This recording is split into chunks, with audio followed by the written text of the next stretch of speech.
එතකොට මේක මොකක්ද?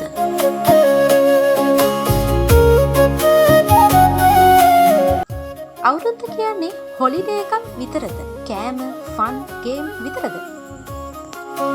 නැහැ. අවුරුද්ද කියන්නේ අපේ සංස්කෘතිය පරම්පරාවෙන් පරම්පරාවට ගෙන ආපු වටිනාකම්. අපේ අතීතයත් වර්තමානයත් එකතු කරන කාලයක්. මේ පවුල එකට එකතු වෙන වෙලාවක්. හිනාව, සතුට, ආදරය අපි අතර බෙදා ගන්න වෙලාවක්.